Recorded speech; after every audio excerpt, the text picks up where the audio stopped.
अगर आपको पता चले कि आपकी क्रिएटिनिन 1.3 है या इवन 1.2 भी है और आपको कोई कहे कि ये नॉर्मल है, तो ये नॉर्मल नहीं है। क्यों ये नॉर्मल नहीं है, स्पेशली पाकिस्तानी कॉन्टेक्स्ट में, ये हम डिस्कस करेंगे आज के एपिसोड में। और कैसे और कौन से स्टेप्स हैं जो आपने क्रिएटिनिन 1.3 या 1.2 पर लेने हैं, जिसके बाद आप कहेंगे कि ये मेरे लिए नॉर्मल है। अस्सलाम वालेकुम, doctor Waiz Zakaw from expert council clinic of Lahore, अपनी नेफ्रोलॉजी सीट से। बहुत सारे कमेंट्स में पेशेंट बताते हैं, या जब उनकी क्रिएटिनिन बहुत ज़्यादा बढ़ जाती है तो फिर वो याद करते हैं कि मेरी क्रिएटिनिन तो 1-2 साल पहले पता चली थी 1.2 पे, तो मैंने समझा ये नॉर्मल है। अब क्योंकि आपकी लैब में ये रेड कलर में नहीं आती, तो आप इसको नॉर्मल नंबर समझ के अपने पाकिस्तानी स्टाइल में किसी डॉक्टर को चेक नहीं करवाते, क्योंकि डॉक्टर को पैसे देने से हमें बहुत ज़्यादा मसला होता है पाकिस्तानी कल्चर में। तो हम कहते हैं चलो रिपोर्टें नॉर्मल हैं, तो अब डॉक्टर को क्यों पैसे देने हैं। एनीवेज, आप में से कुछ लोग डॉक्टर के पास चले भी जाते हैं और वो भी इवन नेफ्रोलॉजिस्ट लेवल पे आपको डिसमिस कर देते हैं, सर जी ये नॉर्मल है, इसको आपने कुछ नहीं करना, बस आप भूल जाएं। वो सिचुएशन हो सकती है आप उन पेशेंट्स में, उन इंसानों में, मेरी तरह के हट्टे कट्टे इंसानों में से हो सकते हैं जिनकी क्रिएटिनिन 1.2 1.3 नॉर्मल हो। लेकिन इस नतीजे पर आप उन सब चीज़ों में से पहुंचेंगे, गुजर कर पहुंचेंगे, जो हम आज डिस्कस करेंगे। पाकिस्तानी कॉन्टेक्स्ट में क्रिएटिनिन 1.2 और 1.3 नॉर्मल क्यों नहीं है, उसकी दो बड़ी वजूहात हैं। पहली बात कि हमारा एशिया में BMI, मसल मास, हमारा बॉडी स्ट्रक्चर जनरल पॉपुलेशन के लेवल पे, कुछ एक्सेप्शंस हमारी भी हैं, हट्टे कट्टे ऊंचे लंबे लोग हैं जिनका मसल मास बहुत ज़्यादा है अफ्रीकन की तरह, लेकिन जो एज ए मेजॉरिटी हमारी पॉपुलेशन है, उनकी हाइट, उनका मसल मास, उनकी BMI इस तरह का है कि उनकी क्रिएटिनिन 1 से कम ही होनी चाहिए। जब आप इस तरह के इंसान की क्रिएटिनिन 1.2 देखें या 3 देखें, तो उसको आप सिंपली नॉर्मल नहीं कह सकते हैं थोड़े से वर्कअप के बाद।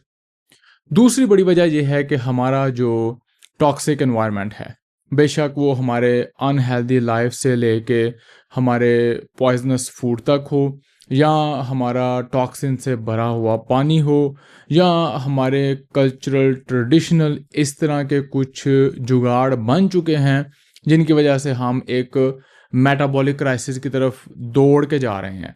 अब इस सिचुएशन में अगर बाय चांस आपकी क्रिएटिनिन चेक हो गई है, बाय चांस मैं इसलिए कह रहा हूं कि किसी सच्चे पक्के पाकिस्तानी ने अपना ब्लड टेस्ट नहीं कराना जिस दिन तक कि उसने गिर नहीं जाना। अब अगर फ़र्ज़ करें कि मौका मिल गया, आपको कहीं से मुफ्ता लग गया, किसी ने टेस्ट करवा दिया, आपका हो गया, एमरजेंसी में किसी वजह से हो गया और उसमें आपका क्रिएटिनिन पकड़ा गया 1.2 1.3, तो आपने वहाँ पे रुक नहीं जाना, इसको नॉर्मल नहीं समझना। अगर आपने इसको नॉर्मल नहीं समझना तो फिर क्या करना है? फिर आपने सबसे पहले तो ये इंश्योर करना है कि आपका लाइफस्टाइल क्या है। क्या ये आपके अनहेल्दी लाइफस्टाइल की वजह से, जिसको मैं आगे एक और एपिसोड में जंक फूड से जुगाड़ तक के एपिसोड में डिस्कस करूँगा, क्या आपको वो तो नहीं है? आपकी वर्जिश, आपकी नींद, आपका खाना, आपका स्ट्रेस, आपकी सोशल हेल्थ, आपकी मेंटल हेल्थ, स्मोकिंग, ओबेसिटी, सारा कुछ। उसके बाद फिर आप चेक करेंगे कि आपके पेशाब में प्रोटीन तो नहीं है, क्योंकि अगर आपके पेशाब में प्रोटीन है तो ये एक बिल्कुल डिफरेंट मुअम्मा खुल जाएगा। अगर आपके पेशाब में प्रोटीन नहीं है तो हम वक्ती तौर पर रुक सकते हैं और सोच सकते हैं कि यही जो अनहेल्दी लाइफस्टाइल वाली चीज़ें हैं, जो कॉमन बीमारियां हैं, वो तो नहीं हैं। जिस तरह हमने प्रोटीन यूरिया वाले एपिसोड में डिस्कस किया, हम वही सारी बेसिक जो हमारी 70-80% गुर्दे का मर्ज कराने वाली बीमारियां हैं उनको एक्सप्लोर करेंगे। डायबिटीज़ तो नहीं है आपको ब्लड प्रेशर तो नहीं हाई रहता, आप स्मोकिंग तो नहीं करते, आपको मोटापा तो नहीं है, आप पेन किलर तो नहीं खाते, बहुत ज़्यादा जड़ियाँ बूटियाँ तो नहीं छोटे छोटे मसलों के लिए खा लेते, खांसी होगी तो ये पी लिया, नज़ला हो गया तो ये कावा पी लिया, पेट में दर्द हो गई, या फॉर एग्ज़ाम्पल फीमेल में पीरियड्स हो गए तो कोई गंडा थोम कर लिया। ये आपको चीज़ें सारी रूल आउट करनी पड़ेंगी। फिर उसके बाद हम गुर्दे के बाकी जो मुकम्मल वर्कअप होता है जिससे गुर्दे की ओवरऑल हेल्थ का पता चलता है वो करेंगे, जिस एपिसोड का लिंक मैं यहाँ पे दे दूँगा। और उसमें अल्ट्रासाउंड आ जाता है, कुछ आधी दर्जन के करीब टेस्ट आ जाते हैं।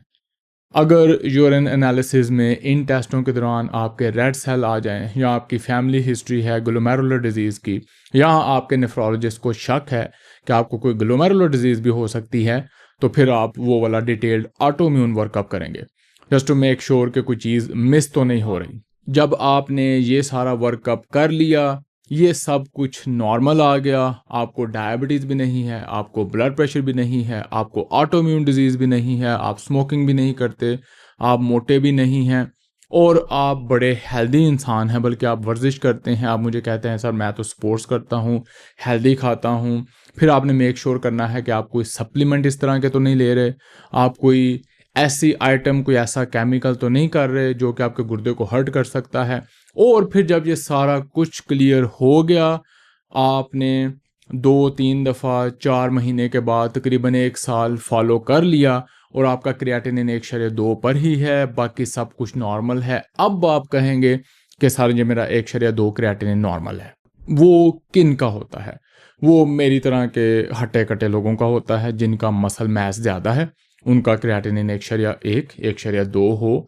वो कुछ एक्सरसाइज करने वाले रेगुलर इंसान जो मसल बिल्ड करते हैं, मसल की तोड़ फोड़ करते हैं, उनकी बाजू टांगें देख के आपको पता चल जाएगा कि यार ये एथलेटिक किस्म का पर्सन है, उसमें क्रिएटिनिन बहुत ज़्यादा बनती है, मसल बहुत ज़्यादा टूटते हैं, जिसकी वजह से उनका क्रिएटिनिन हमारा नॉर्मल 1 से कम के लेवल से ज़्यादा हो के 1.1, 1.2 तक हो सकता है।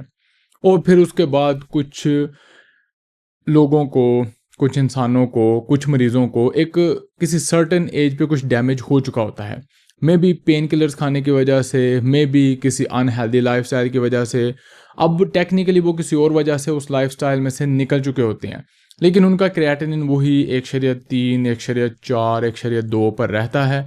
वो मेक श्योर करेंगे कि उनके पेशाब में प्रोटीन नहीं है, अपने लाइफ़स्टाइल को हेल्दी करेंगे।